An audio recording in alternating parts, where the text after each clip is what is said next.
Now, it's time to meet the players of college sports today and get this show started.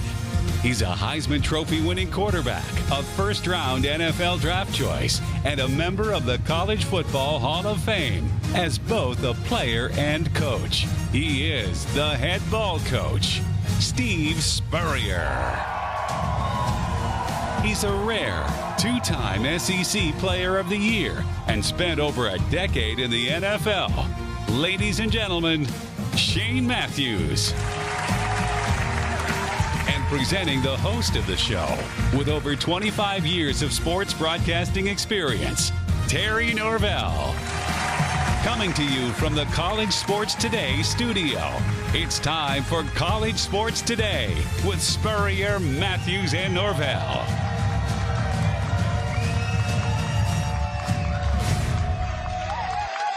Wow, a lot of stuff on the plate to talk about today. A Friday edition of College Sports Today. Coach Spurrier, day off. Shane Matthews is in, of course. And I'm Terry Norvell. Shane,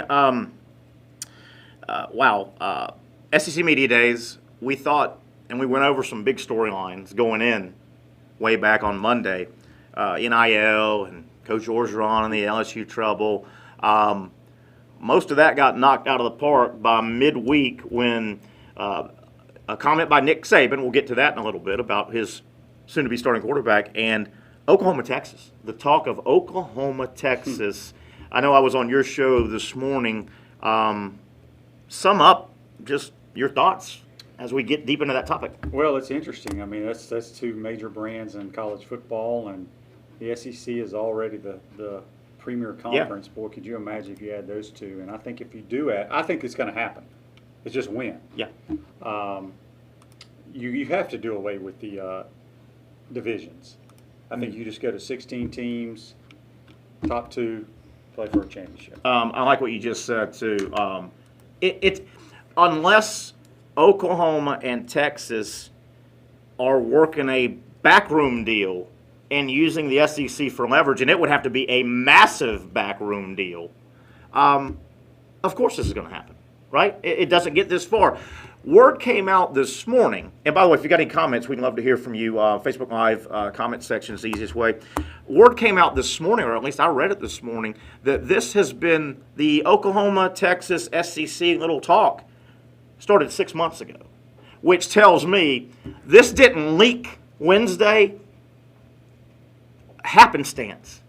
This was choreographed. Oh, absolutely. This was choreographed to leak this week with 1,000 media members. Shane, I can't, and I know deals are deals and there's money.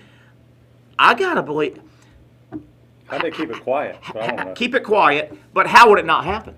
It's gotten this far, and they leaked it on purpose. This is going to happen, right? It is going to happen. It's just when is it going to happen? When will they become members of the SEC? I do agree. Obviously, two more.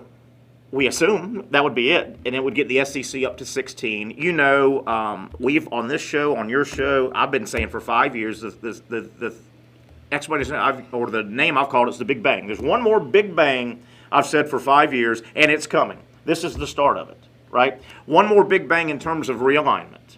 I'm with you too. Right now, this all week since this broke, oh my God, what are they going to do? This side's going to be too heavy and this side's not. Well, number one, you're right. I think they go to 4 pods.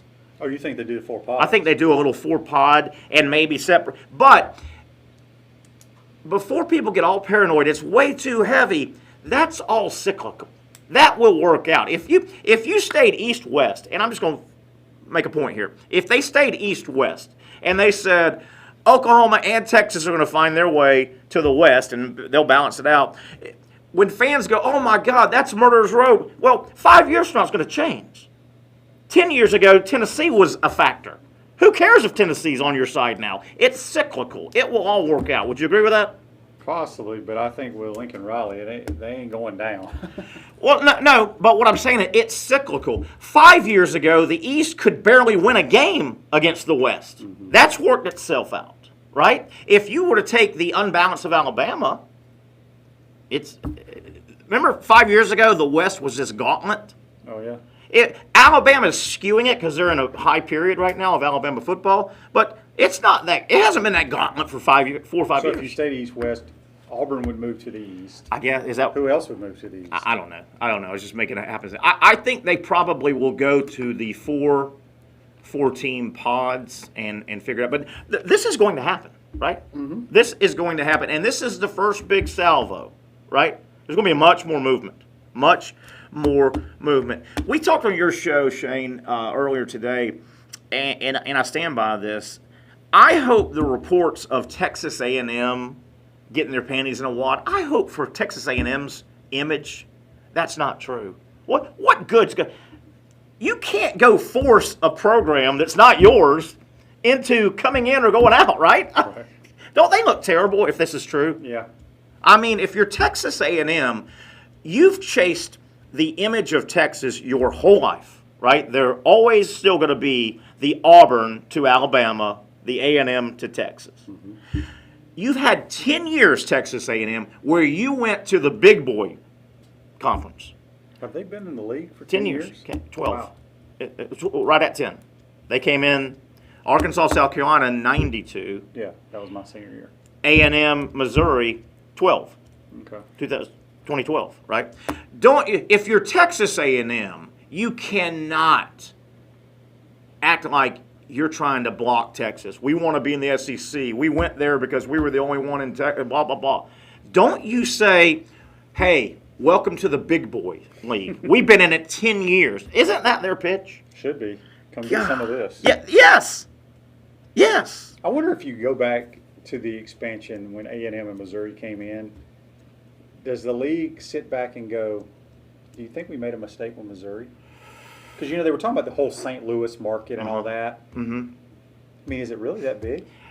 My thought, and I may be speaking way out of turn, and you and I probably should know because what we do now for our profession, that whole St. Louis market, the Houston market, the Orlando market, now that over-the-air broadcast TV is really old, the 8-track, does that matter? It really shouldn't. It used to matter, I think, when it was over the air, and you said, well, we want a team in that market because they will then have their games carried, and the signal goes this far. I don't think any of that matters anymore, right? You're going to consume. If you're living in Honolulu, you're going to see the Missouri Tigers if you want to see the Missouri Tigers. Correct. Right? So to answer your question, I don't know. And we always have to look further than just the football and basketball. Has Missouri brought, number one, academically, it really helped the conference. Missouri is a really considered big, I think it's a big-time academic school. I predicted the Big Bang, and you could see this coming. I've been saying for 5 years, there's one more Big Bang. And then, Shane, you better pick your dance partner quick and get some yeses and propose. And because, Shane, when this, I don't know if this is going to take a year or two, this final realignment, I think, will hold for 25 years. I don't see a lot more. You're going to get your big boy super conferences. You better get in line, and you better get your proposal, and you better get your ring on your finger quick.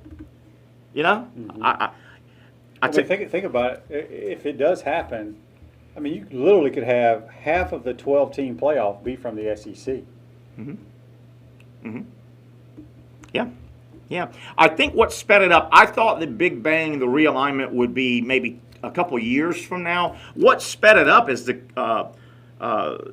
combination, the NIL, the 12-team playoff. So all these schools, if you're in a conference you think might take a hit, you better have been negotiating 6-8 months ago, right? I'll tell you what. Also, it's not going to get the press because it won't be the Power 5 type schools. You know who better already be at the table? If you're a group of 5, big city program. Mm-hmm. You better start right now weaseling your way in if you're Cincinnati, if you're Orlando, UCF, Tampa, South Florida. It's going to be interesting. Certainly other conferences are working. You can't tell me that the Big Ten isn't negotiating right now with somebody or a bunch of people. Notre Dame? Possibly. Is that the one? I mean, it has to be, right? That's the big fish. Notre Dame's going to fall somewhere. Now, I don't want them. No, they're not going. Notre Dame's going to fall, and they're going to get in a conference most likely now. If Notre Dame gets in a conference, and it's not called the Atlantic Coast Conference, you talk about hurt feelings, because the ACC helped Notre Dame last year greatly. They gave them a schedule. I think the ACC's in trouble. They might be. Expound on that. Just Well, I mean, they just don't have a whole lot of big names. I mean, they do, but they don't when you think about it. With, as you said, if Notre Dame goes Big Ten, OU, Texas join the SEC, I mean, right now it's all Clemson. Yeah. The big domino and this probably won't happen, but let me tell you something. If you're the ACC, you're calling Notre Dame. Your second call is to big, bad, very well-respected university, powerful North Carolina. The last thing you need is North Carolina to get squirrely. That is the big. Where would they go? I don't know. I don't know. Don't think for a second, though, that the Big Ten, Notre Dame is the Oklahoma, Texas together. That's a massive 1-2 punch, but you count it as one. Notre Dame's right there. That's the big fish. Now, what do you do right now? Did you hear yesterday the Big 12, the people that run the Big 12, the commissioner's office, all the presidents, ADs, and all, they had a massive conference call. And those two, they didn't show up. Texas and Oklahoma. They didn't call in. They didn't call in, and they said they weren't. That tells you the deal's done, right? They didn't call in to their, hey, a lot's going to start happening in the world of college athletics. What are we going to do? What's our future Big 12? Oklahoma and Texas did not participate in the call. Oh, my goodness. What is the Big 12's pitch? What's their play? Do they talk to the Pac-12 about a massive merge, kind of? I don't know what's going to happen. It is interesting. But it's on now. The ACC, they have to almost give Notre Dame anything that they can. You almost have to go to Notre Dame if you're the ACC. Yeah. Problem is, I think the Big Ten's doing that as well. Mm-hmm. The Big Ten. Notre Dame would fit best in the Big Ten, obviously. What do you think a school like Vanderbilt's thinking right now?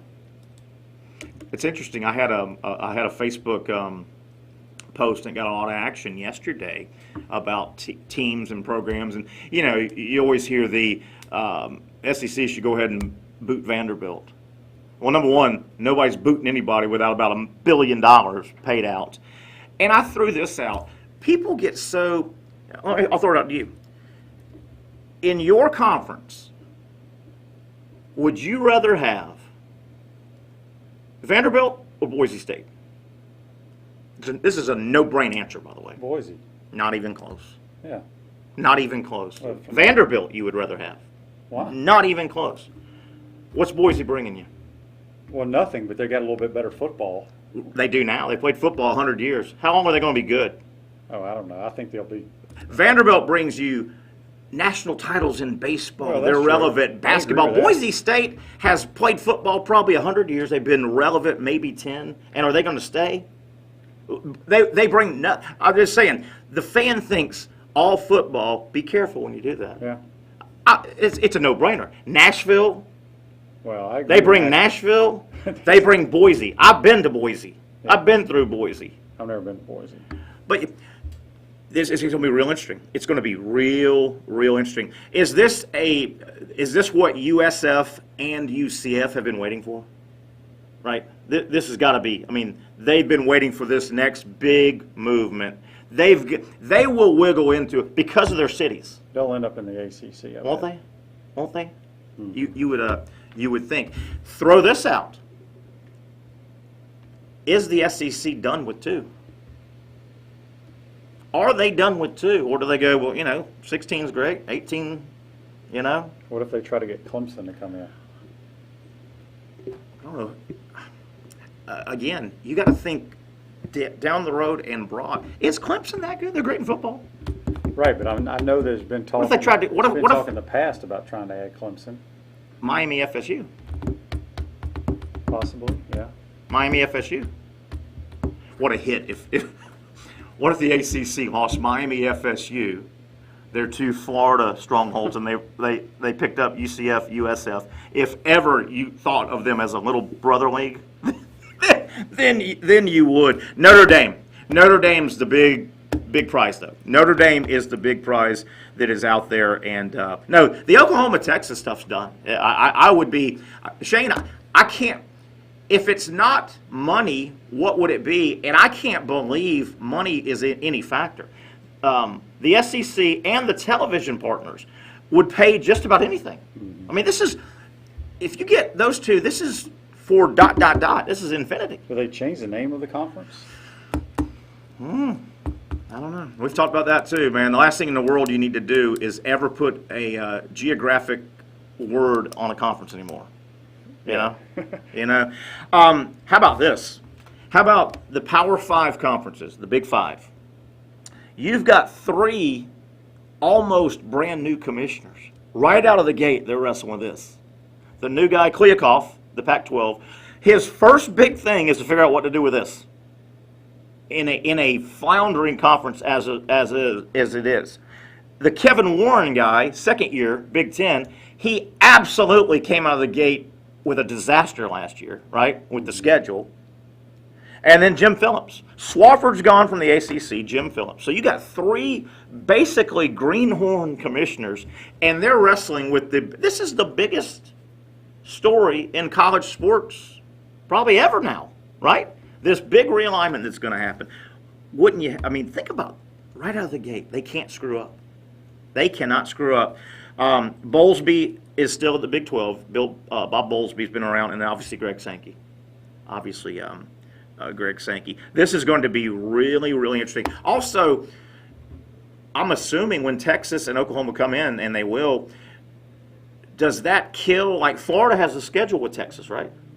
I think so, yeah. Does that kill that? Does that just turn into conference games? Or they try and, there's a lot of stuff you got to figure out. But right, Oklahoma, I think, is popping up on a couple schedules. Maybe even Georgia in the future. But Florida's got a home with Texas scheduled in the next 10, 12 years.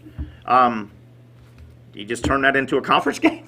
I don't know. Do you agree? I don't know if you agree with me or not. I don't think it matters that much. I think all that is cyclical. I think, you can't really – I don't think right now the last thing I would do if I'm the commissioner of the SEC is I get a grease board and I go, okay, let's divide the conference up again. We got 2 new members. I don't do it by who's good in football today. That's too cyclical, I think. Well, I'm going to write it down right here. 1, Okay. 2, 3, 4, 5, 6. You doing the SEC's work for them? I got Alabama, Auburn, Ole Miss, Mississippi State, Arkansas, LSU, A&M, Oklahoma, and Texas. How many is that? 3, 4, 5, 6, 7, 8, 9. No, that's not right? 3, 4, 5, 6, 7, 8, 9. Kick somebody out, right? I got too many over there. But think, could you imagine getting ready for this season? Just if this was the SEC West. Yeah. Alabama, Auburn, Ole Miss, Mississippi State, Arkansas, LSU, Texas A&M, Oklahoma, and Texas. Yeah. Oh. Yeah. All right. I'm gonna do this one over here. But I mean, today is Auburn. Is Auburn But great? still, it's Is just Texas great? Well, they may not be, but hell, I'd rather play Yeah. Vanderbilt than them every year. Yeah. And I'd rather play Kentucky every year. Yeah. I'd rather play South Carolina every year. Now, when the leaves turn and it's basketball season, Um, so you're going 8-8 now. I'm just trying to figure out who I'm Interesting. It's going. This is going to be so fun to play out and watch this. I also heard, Shane, did you hear something about this could be done and they could be in by 22 next year? Did you hear that? Is that way too early, right? You just can't logistically. In 22? That if Oklahoma and Texas came over, they would be in the conference next year. So I'm going to read right Okay. here. Okay, I got the All right. 9. I got 9. So who would we put in from over here to over? Put Auburn over there? Now, did you do yours geographically? I'm doing what it is right now. Okay. Kinda. Okay, I'm going to put Auburn over here. Okay. Although Missouri should be over there. Because Auburn is right next to the Georgia state line. Right. So anyway, yeah, the damn West is still way better in football. It's not even close. Today. Well, okay. So let me just ask you this. Okay. Let's say 10 years from now. Is it going to change? You got Florida, Georgia. They're always going to be good, right? For the most part. Yeah. Tennessee's got to get the right Is coach. Missouri going to be very good? I mean, they're solid. I love their coach. Okay. South Carolina, Kentucky, Vandy, Auburn. I don't know. Auburn. Cyclical. Auburn. Now, you're old, I'm old. Young viewers may go, what are you talking about? I'm so old, I've lived and witnessed 3 Alabama football downturns. True. It ain't going to happen as long as we're alive. Tennessee, you've got young viewers that never knew the dominant Tennessee Vols. I agree with that. Right? Hell, after Herschel, Georgia has had 3 or 4 downturns, right? Texas. What? I mean, Texas has been a hit and miss. They haven't been a consistent power. True.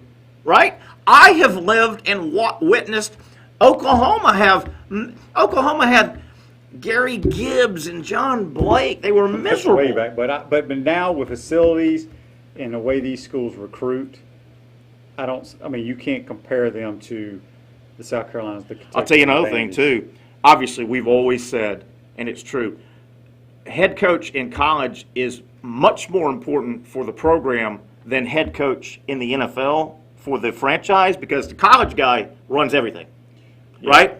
Now, and when you get the wrong guy, you're digging out in college, right? There may be, I think there's going to be a lot more turnover starting in the very near future in college. I think you're going to always be looking for the next Lincoln Riley instead of 12 years in, 6 years in, because the college game from the head coach's perspective is brutal now. The job description. I think you're going to lose a lot of college coaches in the NFL. Earlier. You're going to lose them. So I think there's always going to be turnover now. Those college, if you can roughly replace your salary, and that's your number one decision maker, is money. If you can make anywhere near the same amount of money, college coaches will get the hell out of the game. Yes, they are. The job description for college football coaches with the NIL now and the portal is brutal. I don't think the portal's that big a deal, because I think it favors coaches too, because it's a way they can cut kids without taking them off scholarship, which you don't want to do. Agreed. But the whole name, image, and likeness is a nightmare, and the coaches hate it. Yeah, I do too. I heard you saying that. Obviously, no coach in the world can say that publicly. No, I heard they can't you say it publicly, because then it's going to hurt. No kid's going to want to go play for him. Absolutely. So he's like, my coach doesn't support him. Absolutely. But Gene Chizik, I think, does a tremendous job, and you've heard him on the SEC Network this past week. Yeah. I'll make this statement. I don't know if it's not Notre Dame, it'll be something. The Big Ten in the near future, however, I don't know, month, 2 months, the Big Ten will have their almost as big story coming out soon. The Big Ten's not sitting back. The Big Ten's too big, strong, powerful, and smart. They are going to throw us. The Big Ten's going to throw something out there that we go, whoa. I don't think they're going to. And that announcement isn't. Obviously, they're going to expand too. Obviously, we're getting super conferences. They're at 14, right? Even though they're called the Big Ten, they're at 14. They're going to add 2 more, most likely. It's not going to be Big Ten announcement starting next year. Pittsburgh and Cincinnati are in. No. The Big Ten, mark my words, will do this. There'll be a story coming out. Are we going to get to the... Now, if it's Notre Dame, that's it. Are we going to get to the NCAA South Division, the NCAA North Division, and the NCAA West Division, and, Shane, I don't know if you got my Facebook the other day. I sent that out as well. I said, you know what? And I was kidding around. I said... Oh, you said that? I said, maybe this is the answer. Kind of what you said. Take almost a middle-of-the-country line, Mason-Dixon kind of line, and the Big Ten has 30 schools. The SEC has 30. You're 30 and my 30. There's college sports. Now, you bust it up how you want internally. I think you draw a line all the way across here, and then you got do 4. Quads? Yeah. Do quads? You got the North, the South, frankly, the West. Shane, I truly believe this. Anything's on the table. Mm-hmm. I mean, this is a groundbreaking moment in college athletics. Anything is on the table. But mark my words as we take a break. We got other great topics. I want to talk about the NIL. Saban does it again. And I've got some transfer portal numbers from Greg Sankey. Everybody says the transfer portal's out of control. The numbers say maybe it's not. We'll talk about that and a lot more. But as we go to break, mark it down. The Big Ten will have news soon that knocks everybody back almost like Oklahoma, Texas, and the SEC. If it's Notre Dame, that's enough right there. But I'm telling you, the Big Ten is going to make moves, and it ain't going to be Cincinnati and Pittsburgh. That's not going to be their big. Did you hear what the Big Ten's doing? Nope. The Big Ten's too big, strong, powerful, and smart. Break time. Shane Matthews, Terry Norvell, and you. Plenty more topics. Stay with us. It is College Sports Today.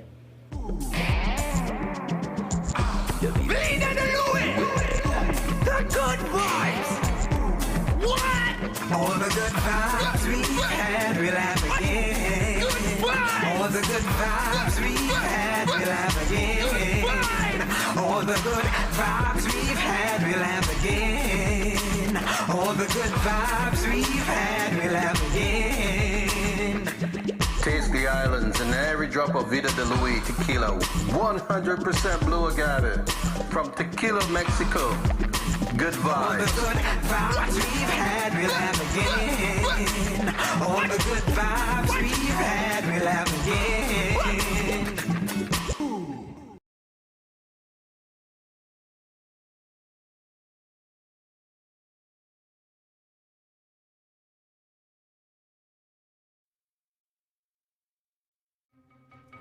Me and my boy Matt had it good. He had catnip that was off the hook. But one day, he brings a girl home, and she's allergic to cats.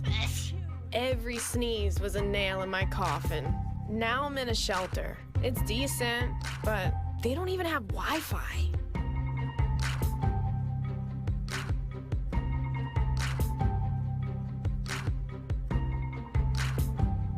Hey, look, it's those guys. Are you good to drive? I'm fine. How many did you have? I should be fine. You should be. Go and step out of the vehicle for me. See ya, buddy. Good luck. So turns out, buzz driving and drunk driving, they're the same thing, and it costs around $10,000. So not worth it.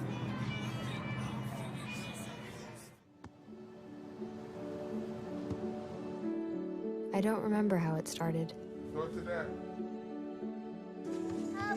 Our back and forth.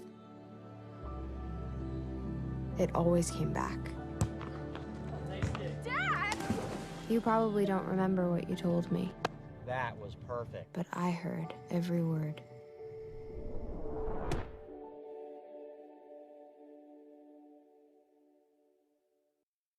Take a look under your bed. Find stuff under there?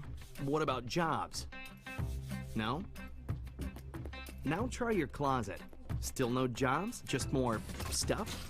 Well, you really have both. See, stuff is defined as household articles considered as a group. Sometimes this stuff is no longer needed. Wait, no longer needed? That can't be right. Because remember those jobs you were looking for? Those are really needed. And they're the stuff inside your stuff. Our job is to unlock those jobs. And it starts when you donate your stuff to your local Goodwill. Here's how we do it. When you donate to Goodwill, we sell your stuff to provide job training for people right here in your community. So just by teaming up with Goodwill, you help create jobs. And isn't that worth parting with the leftover keytar from your 80s cover band? Goodwill. Donate stuff, create jobs.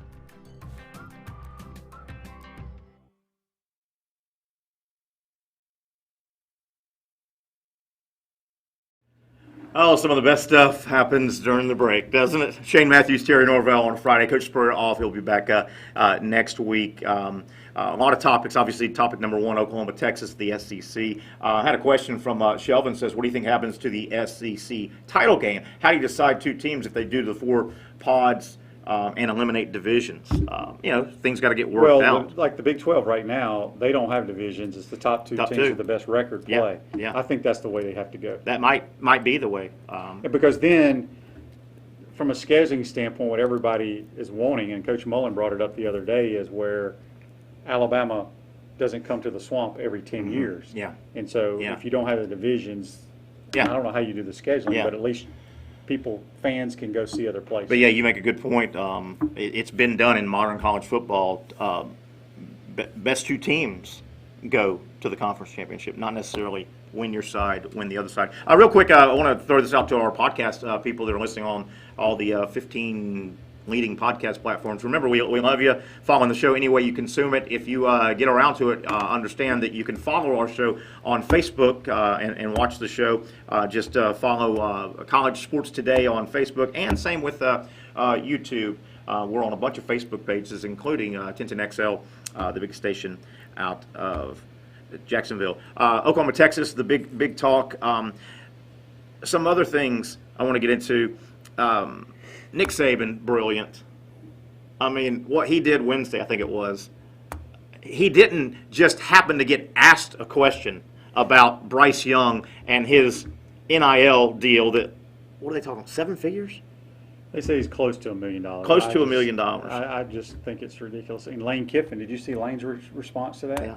Well, you know, Corral was asking for $10,000 an appearance or an hour or something. But Nick Saban, that was all choreographed. What a great way to blast to every future recruit the fact that your soon-to-be starting quarterback, not even your starting quarterback, is sitting on a huge NIL deal. Very smart of Saban. Simple. Use all those microphones. Yeah. I just want to know what happens if he gets benched first quarter against Miami. What happens?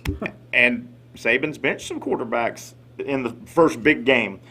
See, that, not that I want this to happen, but there's going to be a negative. Right now, the NIL's brand new. Everything's sugar and spice. Nothing negative's happened, right? There's going to be. When you deal with money in business, negative things are going to happen. Yeah. What happens? What happens when the play on the field forces a guy to the bench? You know, there may be a clause in there or something. He's not making money. Coach, I'm not making money. I'm on the bench. The ROI, we always go back to the return on investment. That business is going, wait a minute. Well, the biggest thing is think about college, because it's college athletics, but now, as Lane stated, it's pro sports. They have free agency. Absolutely. It's a transfer portal. Absolutely. The difference is free agency in the NFL is they have a window, a time frame. Yeah. Transfer portal's open year round. But Terry, that kid is now making more money than everybody on the Alabama staff except Nick Saban. How about that? That ain't right. Shane, at least for the year, if he's literally making close to $1 million, well, think about it. He is making more than almost the entire coaching staff. Yeah, his position coach is probably making $300,000 or $400,000. Yeah. It is not right in my opinion. I don't agree with it. Like I told you, if it was Tim Tebow coming back for his senior year and people wanted to throw money at him, I get it, because he's established. He's produced. He's established. This dude ain't produced a thing. I'm for it. I'm for the NIL. I just worry. Great ideas can't always be implemented, right? Great ideas many times have unintended consequences. That's the issue. The NIL, there's some good. One potential really good thing from the NIL, it may help with behavior. I mean, these guys are going to have to figure out the quickest way to give your money back is do something stupid. And that company's going to say, I don't need your DUI. I don't need your. What happens when you have money? You do more things. Yeah. Well, and I'm positive in a few years max, there's going to be a rumbling of, why are we even including the student thing? The student thing. And buddy, let me tell you something. Shane, you may have pulled it. I pulled it once or twice, maybe. Athletes have been known to invent reasons they can't practice. Shane, 20-year-old kid's got some jingle jangle in his pocket. Wednesday practice. But I'm telling you, if this thing gets real big, you're going to hear the outcry of, why are we even pretending this student thing? And then it's pro sports. But yeah, keeping some kids out of trouble, that may be one of the. It could, but I think it's going to cause more problems. Yeah, I know if I'm the coach, I'm hammering that home. Hey guys, you guys that have deals, maybe getting deals in the future. Remember, you're representing this company. The quickest way to pull that money out is for you to do something stupid and it make the news, because there's got to be some clauses in these things, right? Last thing you want to do is have some type of altercation at a bar, DUI, so that may help. Saban was awesome, I thought. Very smart, simple Nick Saban getting ahead of the curve. The transfer portal, did you hear what Greg Sankey said earlier in the week when he gave his SEC State of the Union? Mm-hmm. He mentioned, I'm going to grab some numbers. Commissioner Sankey said there were last year 13,000 student athletes that entered the transfer portal.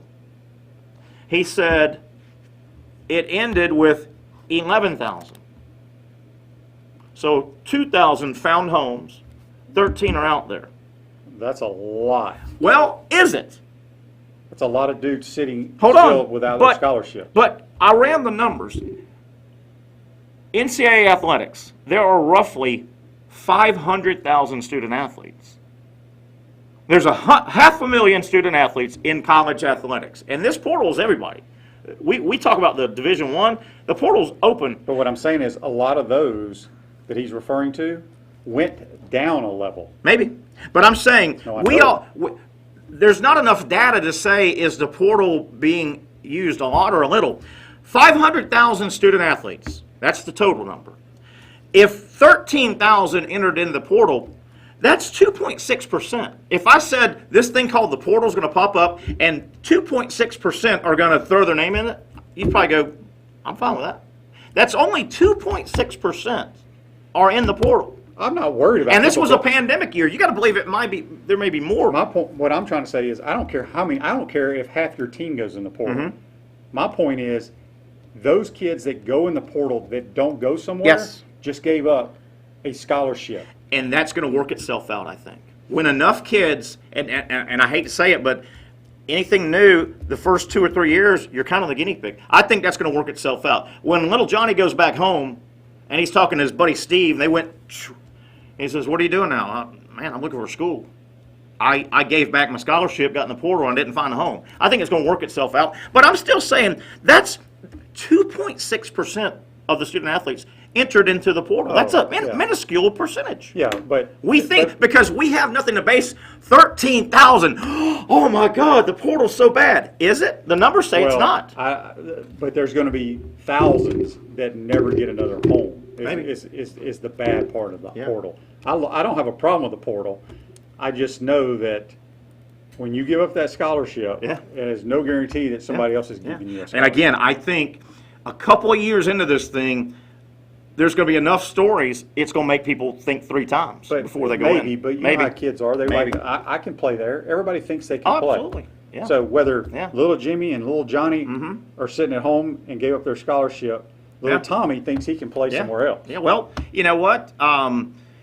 Cutting business deals, NILs, that kind of says you think you're wearing your adult pants? Well, let's go life. Right? If you're Mr. Student Athlete and you can cut deals and all, if you portal in and can't find a landing spot, you put your big boy pants on. A comment from Ted said, used to be players would ask secretly for loans from coaches. Now coaches might be asking players for loans. They could. But Shane, you're so, who is it? Alabama's D coordinator, I think, is still Pete Golding. Their OC, now they got a couple of former NFL head coaches on the staff. But so coordinators now at the big schools are making big money. But you're right. The tight end coach, the DB coach, the quarterback coach, the receivers coach. Shane, help me out. $500,000? Somewhere around there. During this football season, if those numbers are true, Bryce Young is going to make more than probably at least on his Alabama staff, and Alabama pays their staff. I get it. Bryce Young, if those numbers are true, will make more than 5 or 6 coaches minimum. And he doesn't have to put in the hours. Think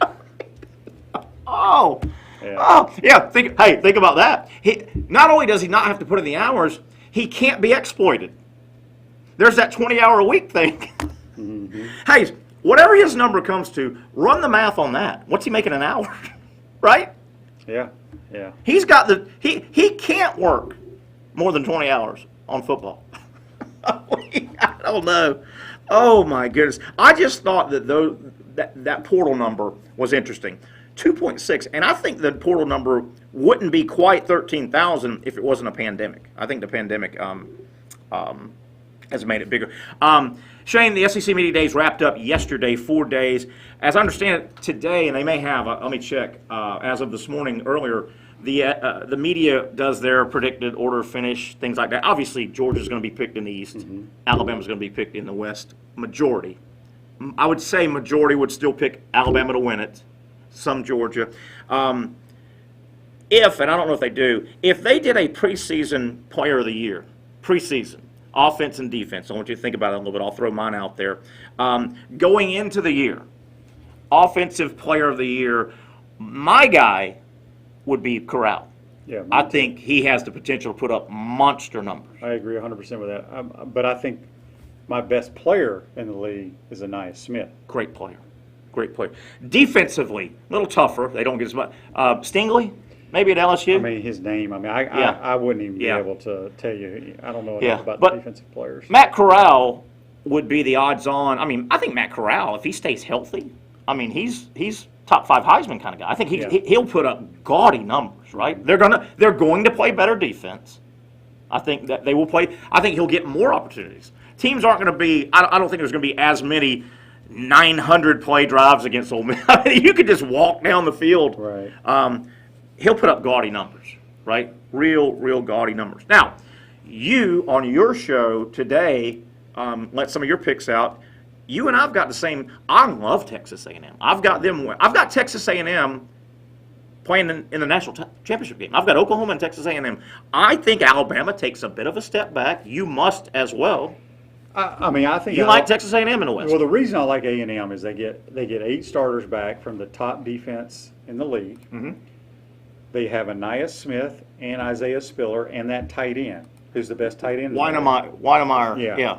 And I think whoever Jimbo picks as his quarterback, there's 2 guys battling it out. I think they're going to be better than Kellen Mond. And I just think it's their year. I'm not saying Alabama takes a step back. I think Alabama's still going to be very, very good. Yeah. But I think this is the year A&M. So you could see A&M running the table and putting the one loss on Bama. So Bama didn't necessarily. I'm with you. A&M's lines of scrimmage they love. They've got high projected first round pick on the offense and defensive line. I love their 3-headed monster skill position that are going to handle the ball. Devin A-Chain is the sprinter. Yeah. Spiller is the bruiser. Right. And Anais Smith, 0, is great. He plays everything. He's everything. Their Percy Harvin. He's their Percy Harvin. And then you got the tight end. And Weinemeyer. They may have the best group of skill guys in the league. I think they do. They've got Florida last year, Alabama the last several years. 4 guys are going to handle that ball. Remember, that tight end, if Kyle Pitts wasn't around last year, he'd had a lot of trophies in his case. Yeah. Big time player. Spiller is a hammer. They've got speed. I'm with you. I think their quarterback play. Well, now we got to see it. I don't even need to see it. But I was never a Kellen Mond. Calzada and Haynes King, neither one of them played much, and one of them, Calzada, played 2 years ago. A little bit. I saw. Kellen Mond was terrible. He got drafted. Yeah, there was. I don't know which one it was. I saw a little bit of their highlights during their spring game they showing the other day. One of those kids, man, he just looks athletic. He can take his steps and let it go. Look very accurate. So I think I saw the same clip from their spring game, and I think that was Haynes King. He threw the ball like Eric Crisser. Crisser, big tall dude. Yeah. I like A&M. I like Florida. I think you like Georgia on the other side. I mean, it's a toss-up. I mean, I don't know if I'll pick anybody. I think it comes down to that game. Whoever wins the game. Georgia's got the easier schedule. Yes, the schedule switches in Georgia's favor this year. Absolutely switches. Now, the SEC schedule, they kind of swapped Alabama and Clemson, but Georgia, it's interesting out in Hoover. There's real debate. A lot of people love JT Daniels, and a lot of people go, I got to see something. You know, there's a lot of that. I think also this year, if I was a Georgia fan, this year would be the put up or shut up with Georgia's offensive line. I'm not saying they've been bad the last 5 years under Kirby, going into a 6th year. The Georgia offensive line has never lived up to the 5-star. Shane, under Kirby Smart, have you ever watched Georgia football and go, man, they're going to hammer that ball right down somebody's throat? They never do. They never do. Their defense concerns me, and I know Gilbert came over, the tight end. Why does their defense concern you? How many starters they got back? Not that that matters. They lose their back 7. They lose a ton. Their secondary, they lost a ton. I don't think they're going to be great on defense. Well, we'll find out game 1 how good they are. And all those 5-star linebackers, a lot of them, Dean, Monty Rice is gone, I think, but N'Kobe Dean and those guys. I saw 3 what I think are average running backs at Florida eat them up for 10 catches all day. I think Florida's 3 running backs that played last year are average. Yeah, I mean, you can look at the scheme and the game plan Dan had. He obviously knew something, but I wouldn't put a whole lot of stock into that. I think Kirby's a really good defensive guy. You got to think they're going to be pretty good on defense. Do you subscribe? Most of the Florida talk is they lost so much star power, handle the ball star power. They've got to take a step back. The best team Florida beat by far last year was Georgia. Shane, if you break the numbers down, Florida, and everybody says they can't be real good. Tony's gone, Pitts is gone, Trask is gone. Okay, they always point that out. Florida, against the best team they played and beat, Georgia, they put 44 on Georgia. Pitts had 2 catches. One was a touchdown. He got injured at the 8:29 mark of the second quarter. He played a quarter and a half. He missed 2.5 quarters. Tony had 42 yards receiving, was 0 factor. Tony and Pitts, they put 44. They didn't have Tony and Pitts, basically. Well, I wasn't in the locker room or in the meeting room for Georgia, but having said what you just said, don't you think they tried to take Tony out of the game? He caught 6 for 42, never got loose. Well, I mean, here's the thing with Florida. For them to be decent on offense, I've said it 100 times, Emory has to complete the easy throws. Easy throws. If we don't complete the easy throws, it could be a long year. Georgia couldn't cover a back. The backs had 10 catches for over 200 yards. Justin Shorter had a touchdown and 3 or 4 other catches. Some of those were the design of the play, the pick play. The 2 tight ends, Gamble had a touchdown. Zipper had a 39-yard down the sideline. A little bit of a pick. But remember, a little bit of a remember who was throwing them those balls. Accurate passer. I get you. They put 44 on the board, basically without Tony and Pitts last year. Now, tip of the hat to Dan Mullen. Yes, they schemed them. The pick play for the wheel routes was wide open all day long, and Trask made good throws. I think Pierce has been a good company guy for 4 years, average running back. I don't think they have any superstars. I think the 2 backs that are going to, as the season plays on, I think Bowman and Lingard will eat up the backfield. I mean, these guys I think are superstars.